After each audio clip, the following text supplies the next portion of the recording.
Fui al colegio a buscar a mi hijo un jueves por la tarde, exactamente igual que hacía todas las semanas.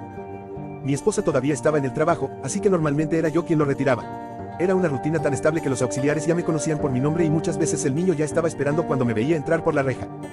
Ese día fue diferente. La secretaria levantó la vista, me reconoció y sonrió como siempre. Pero apenas buscó mi nombre en la lista, su expresión cambió por completo. ¿Podría esperar un momento, por favor? No era una pregunta. Era esa clase de frase que usan cuando intentan mantener la calma. Pensé que tal vez mi hijo se había sentido mal o había ocurrido algún problema en clases. Jamás imaginé la verdadera razón. Esperé casi 5 minutos. Después apareció la directora. Me saludó con educación, pero tenía una expresión seria. ¿Podemos hablar un momento en mi oficina? En ese instante sentí un nudo en el estómago. Mientras caminábamos pensé en todas las posibilidades normales. Una pelea, una caída, una enfermedad. Lo que estaba a punto de escuchar ni siquiera pasó por mi cabeza. Cuando entramos, la directora cerró la puerta. Después respiró profundo. Señor, esta mañana recibimos una llamada muy preocupante. Asentí sin entender. ¿Qué ocurrió? Una persona aseguró que usted tenía problemas graves con el alcohol y que hoy vendría a retirar a su hijo en estado de ebriedad. Durante unos segundos me quedé completamente inmóvil. Pensé que había escuchado mal. Perdón. La directora continuó hablando con mucho cuidado. Me explicó que la persona conocía mi nombre completo. Sabía el nombre de mi hijo. Sabía el horario en que normalmente lo retiraba. Incluso describió mi camioneta. No era una llamada al azar. Era alguien que nos conocía. La escuela, siguiendo el protocolo, decidió no entregar al niño hasta verificar la situación personalmente. No podía culparlos. Si alguien hacía una denuncia de ese tipo, estaban obligados a tomar precauciones. El problema era otro. Alguien había intentado impedir que yo retirara a mi propio hijo. Y lo había hecho usando una mentira. La directora me pidió disculpas varias veces. Incluso salió conmigo para comprobar que efectivamente me encontraba perfectamente. No olía a alcohol. No tenía ninguna dificultad para hablar. No había absolutamente nada extraño. 5 minutos después me entregaron a mi hijo. Él no entendía por qué había tardado tanto. Yo tampoco. Todavía. Durante el camino de regreso apenas pude concentrarme en manejar. No podía dejar de pensar en la llamada. No era una broma. No era un desconocido. Era alguien cercano. Alguien que sabía exactamente cómo funcionaba nuestra rutina familiar. En ese momento todavía pensaba que solo tenía que descubrir quién había sido. No imaginaba que esa respuesta terminaría cambiando por completo la relación con parte de mi familia. Cuando llegué a la casa, esperé a que mi esposa volviera del trabajo. Nos había costado casi 10 años llegar hasta donde estábamos. Los dos empezamos trabajando en cualquier cosa que apareciera. Horas extras, fines de semana, ahorros pequeños. Después compramos un terreno. Y durante años fuimos construyendo la casa poco a poco, según alcanzaba el dinero. No era una mansión, pero era nuestra. Y lo mismo pasaba con nuestro hijo. Todo lo que hacíamos giraba alrededor de darle una vida tranquila. Por eso escuchar que alguien había intentado usarlo para hacernos daño me revolvía el estómago. Cuando mi esposa llegó y le conté lo ocurrido, al principio creyó que se trataba de un error. ¿Estás seguro de que entendiste bien? La directora fue muy clara. Le conté cada detalle. La llamada, la descripción de mi camioneta, mi nombre, nuestro hijo, el protocolo del colegio. Mientras hablábamos, vi cómo su expresión iba cambiando. Primero preocupación, después confusión, y finalmente algo muy parecido al miedo. Eso significa que fue alguien cercano. Asentí. Era exactamente la conclusión a la que yo también había llegado. Y aunque todavía no lo sabíamos, esa pequeña conversación sería el comienzo del problema más grande que habíamos tenido como familia. Esa noche prácticamente no hablamos de otra cosa. Los dos intentábamos encontrar una explicación lógica. Quizás alguien había confundido a otra persona conmigo. Quizás era una broma de muy mal gusto. Quizás algún padre del colegio tenía un problema personal que desconocíamos. Pero cada teoría se caía por el mismo motivo. La persona que llamó sabía demasiadas cosas. No solo conocía mi nombre. Sabía exactamente qué día retiraba a mi hijo. Sabía en qué vehículo llegaba. Y sabía que mi esposa no estaría presente. Era información demasiado específica. Mi esposa fue la primera en decirlo en voz alta. Tiene que ser alguien de la familia. No respondí enseguida. Porque, en el fondo, llevaba varios minutos pensando exactamente lo mismo. Al día siguiente llamé al colegio para agradecer nuevamente cómo habían manejado la situación y, de paso, hacer algunas preguntas. No esperaba que me dijeran quién había llamado. Sabía que probablemente no podían hacerlo. Pero necesitaba entender mejor qué había ocurrido. La directora aceptó recibirme esa misma tarde. Cuando llegué, me mostró el registro interno del incidente. No aparecía el número desde donde habían llamado, pero sí una descripción de la conversación que la secretaria había escrito apenas colgó. La persona insistió varias veces en que el padre tenía problemas con el alcohol. Dijo que probablemente intentaría aparentar estar sobrio.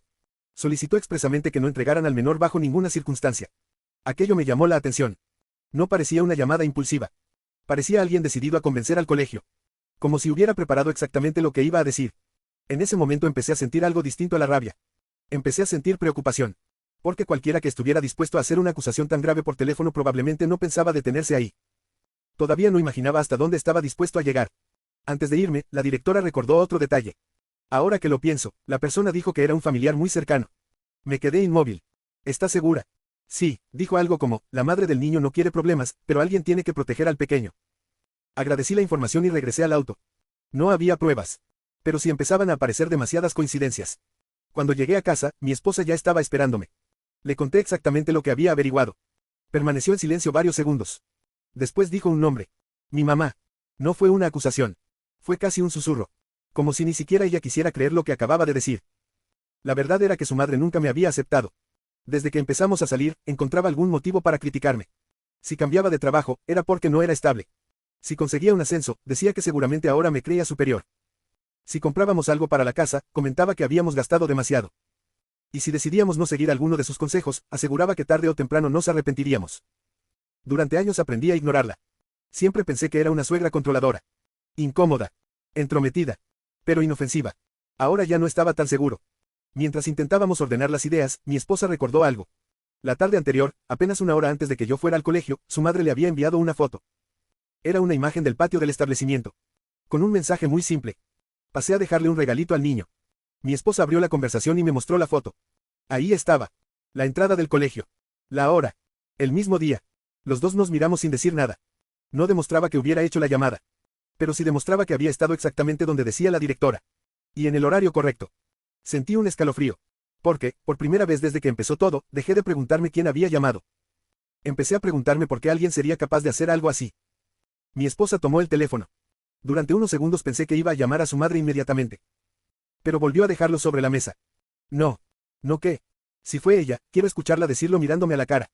En ese momento pensé que estábamos a punto de resolver el problema con una conversación incómoda. No entendía que esa conversación terminaría destruyendo la poca confianza que todavía quedaba entre nosotros y mi suegra. Mi esposa llamó a su madre al día siguiente. No quiso discutir por teléfono. Solo le pidió que pasara por la casa esa tarde porque necesitábamos hablar de algo importante. Mi suegra aceptó sin hacer preguntas. Llegó exactamente a la hora acordada. Entró sonriendo, saludó a nuestro hijo y dejó una bolsa con unas galletas que, según ella, había preparado especialmente para él. Si alguien hubiera visto esa escena desde afuera, jamás habría imaginado lo que estaba a punto de ocurrir. Nos sentamos en la mesa del comedor. Mi esposa fue directamente al punto. Mamá, llamaste al colegio para decir que mi marido era alcohólico. Durante un segundo vi cómo su expresión cambiaba. Fue apenas un instante. Después volvió a sonreír. ¿Qué clase de pregunta es esa? Mi esposa repitió exactamente la misma pregunta. Esta vez sin levantar la voz. Mi suegra soltó un suspiro exagerado. Si de verdad quieren saberlo, sí. No intentó negarlo. Ni siquiera pareció avergonzarse. Como si hubiera esperado ese momento. Me quedé mirándola sin poder creer lo tranquila que estaba. ¿Por qué harías algo así? Ella me miró como si la respuesta fuera evidente. Porque alguien tenía que proteger a mi nieto. Sentí que me hervía la sangre. ¿Protegerlo de qué? Del alcohol. Tardé unos segundos en responder. Yo no tengo problemas con el alcohol. Ella hizo un gesto con la mano. Eso dices tú. Mi esposa intervino. Mamá, nunca lo has visto borracho. No hace falta. ¿Cómo que no hace falta? Lo he visto tomar cerveza en los asados. Por un momento pensé que estaba bromeando. Pero hablaba completamente en serio. Esa es tu prueba. Las adicciones empiezan así. Mi esposa empezó a perder la paciencia. ¿Estás escuchando lo que estás diciendo? Mi suegra se cruzó de brazos. Prefiero exagerar antes que lamentarlo. Aquella frase me dejó helado. Porque significaba que no se arrepentía. No pensaba pedir disculpas. Y, peor aún, estaba convencida de haber hecho lo correcto. Mi esposa le explicó con toda la calma que pudo reunir que el colegio había retenido a nuestro hijo. Que habían activado un protocolo. Que, durante varios minutos, nadie sabía qué estaba pasando. Mi suegra simplemente respondió. Entonces el sistema funcionó. Hubo un silencio incómodo. Fue uno de esos silencios donde uno entiende que ya no está discutiendo sobre los hechos. Está discutiendo con alguien que vive en una realidad distinta. Mi esposa respiró hondo antes de hacerle una última pregunta. Si de verdad creías que nuestro hijo estaba en peligro, ¿por qué nunca hablaste conmigo? Mi suegra tardó unos segundos en responder. Después dijo algo que terminó de romper cualquier posibilidad de entendernos. Porque sabía que ibas a defenderlo a él. Mi esposa bajó la mirada. Creo que esa frase le dolió más que cualquier otra. Durante años había intentado mantener la paz entre nosotros. Había justificado comentarios. Había minimizado desplantes. Había convencido a todos de que su madre simplemente tenía un carácter difícil. Pero aquella tarde ya no quedaba nada que justificar. Mi suegra se levantó de la mesa pensando que la conversación había terminado. Antes de llegar a la puerta dijo algo más. Con el tiempo van a agradecer que alguien haya estado dispuesto a hacer lo correcto. La vi salir de la casa completamente convencida de que había ganado aquella discusión. En ese momento entendí que el verdadero problema ya no era la llamada al colegio. Era que alguien capaz de inventar una acusación tan grave jamás iba a detenerse por voluntad propia. Y aunque todavía no lo sabíamos, esa certeza iba a obligarnos a tomar una decisión que cambiaría por completo la relación entre mi suegra y nuestro hijo. Después de que mi suegra se fue, mi esposa y yo nos quedamos varios minutos sentados sin decir una palabra. Nuestro hijo estaba jugando en su habitación, completamente ajeno a todo lo que acababa de pasar. Creo que eso fue lo que más me golpeó. Él seguía teniendo un día normal. Los adultos éramos los únicos que habíamos convertido su rutina en un campo de batalla. Mi esposa fue la primera en romper el silencio. No puedo volver a confiar en ella. No respondió esperando que yo dijera algo. Simplemente estaba aceptando una realidad que llevaba años evitando. Durante mucho tiempo había encontrado una explicación para cada comentario de su madre. Así es ella. No lo dice con mala intención. Solo quiere ayudar. Aquella tarde ya no quedaban excusas. Lo que había hecho era demasiado grave. Y, lo peor de todo, seguía creyendo que tenía razón. Al día siguiente pedimos una reunión con la directora del colegio. No para que castigaran a nadie. Ni para presentar una denuncia. Queríamos asegurarnos de que algo así no pudiera repetirse. La directora entendió perfectamente nuestra preocupación. Nos explicó que podían modificar inmediatamente la lista de personas autorizadas para retirar a nuestro hijo. Hasta ese momento aparecían varios familiares. Era una comodidad. Si un día nosotros nos atrasábamos, algún abuelo podía pasar a buscarlo. Después de lo ocurrido, esa confianza desapareció. Pedimos que solo pudiéramos retirarlo mi esposa y yo. Nadie más. Ni abuelos. Ni tíos. Ni amigos. Además acordamos una contraseña. Si alguna vez enviábamos a otra persona por una emergencia, tendría que identificarse con esa palabra antes de que el colegio entregara al niño. La directora incluso sugirió agregar una nota permanente al expediente. Cualquier denuncia futura relacionada con consumo de alcohol, drogas o violencia tendría que verificarse directamente con nosotros antes de activar nuevas restricciones. Salimos del colegio sintiendo, por primera vez desde la llamada, que habíamos recuperado un poco el control. En ese momento pensé que la peor parte había terminado. No entendía que mi suegra estaba a punto de convertir un problema privado en un espectáculo familiar. No tardó ni 48 horas. Empezaron a llegar mensajes. Primero una tía. Después un primo. Más tarde un cuñado. Todos hacían preguntas parecidas. ¿Es verdad que no dejan que tu suegra vea al niño? ¿Qué pasó entre ustedes? ¿No creen que están exagerando? Era evidente que alguien estaba contando una versión muy distinta de la historia. Mi esposa llamó a una de sus primas, con quien siempre había tenido buena relación. La conversación duró apenas unos minutos. Cuando colgó, me miró completamente sorprendida. Mi mamá les dijo que la echamos de la casa por preocuparse por su nieto. No pude evitar reírme por la incredulidad. Eso contó. Mi esposa asintió. Pero todavía faltaba lo peor. Según esa versión, nosotros nos habíamos molestado porque ella había advertido al colegio sobre conductas preocupantes que yo tenía desde hacía tiempo. No mencionó que todo era mentira. No dijo que nunca había visto un solo episodio de esos. Mucho menos que el colegio había comprobado que yo estaba perfectamente. Había convertido una acusación inventada en un supuesto acto de amor de una abuela preocupada. Por un momento sentí ganas de llamar personalmente a cada familiar para defenderme. Mi esposa me detuvo. No. ¿Por qué no? Porque si empezamos a discutir con todos, ella consigue exactamente lo que quiere. Tenía razón. Por primera vez entendimos que el problema ya no era convencer a mi suegra. Era impedir que su versión se convirtiera en la única historia que conociera el resto de la familia. Y, sin saberlo, ella acababa de cometer el error que terminaría dejando al descubierto todas sus mentiras. Mi esposa tenía razón. No valía la pena llamar a cada familiar para desmentir una historia distinta. Las mentiras cambian todos los días. Los hechos no. 2 días después recibimos un correo del colegio. Era un resumen formal de lo ocurrido. Explicaba que una persona había realizado una denuncia telefónica asegurando que el padre del alumno retiraría al menor bajo los efectos del alcohol. También dejaba constancia de que, tras verificar personalmente la situación, la denuncia resultó ser infundada. Y, por último, confirmaba que, a petición nuestra, se habían modificado las personas autorizadas para retirar a nuestro hijo. No aparecía el nombre de mi suegra. Pero tampoco hacía falta. Era un documento objetivo. Sin opiniones. Sin emociones. Solo los hechos. Mi esposa decidió enviarlo únicamente a las 4 personas que más insistían con que estábamos exagerando. No escribió un discurso. Solo agregó una frase. Esta fue la situación real. Después de leerla, cada uno puede sacar sus propias conclusiones. Nadie respondió durante varias horas. Al principio pensé que simplemente nos estaban ignorando. Después empezaron a llegar los mensajes. El primero fue de la prima con la que había hablado días antes. Yo no sabía que el colegio había retenido al niño. Después escribió una tía. Tu mamá dijo que solo había dado una recomendación. Más tarde apareció un mensaje de un tío. Jamás imaginé que hubiera inventado algo así. No intentaban disculparse. Pero el tono había cambiado por completo. Ya no nos pedían que entendiéramos a mi suegra. Ahora querían entender qué había pasado realmente. En ese momento comprendí algo. Mi suegra no había esperado que existiera un registro de lo ocurrido. Había construido toda su versión suponiendo que solo existiría su palabra contra la nuestra. Y acababa de quedarse sin esa ventaja. Pensé que, después de eso, finalmente daría un paso atrás. Me equivoqué. Aquella misma noche publicó un mensaje en el grupo familiar. No mencionó el correo. No habló del colegio. Solo escribió que estaba sufriendo porque había perdido el contacto con su nieto por atreverse a decir la verdad. Fue una jugada desesperada. Y precisamente por eso terminó saliéndole mal. Uno de mis cuñados respondió casi de inmediato. Le preguntó, delante de todos, si era cierto que el colegio había retenido al niño por una denuncia falsa.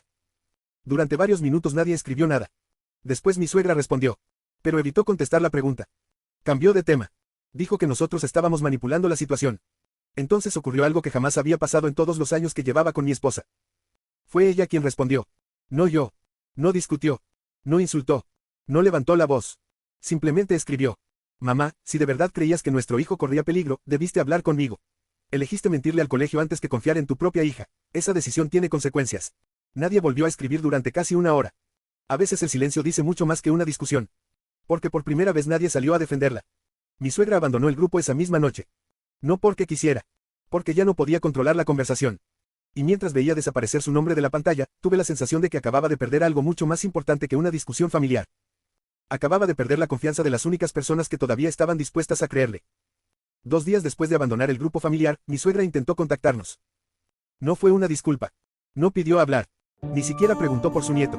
Simplemente envió un mensaje a mi esposa. Creo que todos están exagerando las cosas. Cuando lo leí, entendí inmediatamente que nada había cambiado.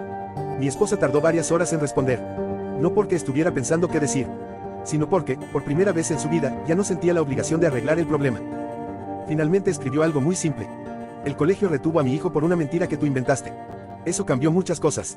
La respuesta llegó pocos minutos después. Y, honestamente, terminó siendo peor que cualquier insulto. Lo volvería a hacer si creyera que mi nieto está en peligro. Mi esposa dejó el teléfono sobre la mesa. No lloró. No discutió. No respondió.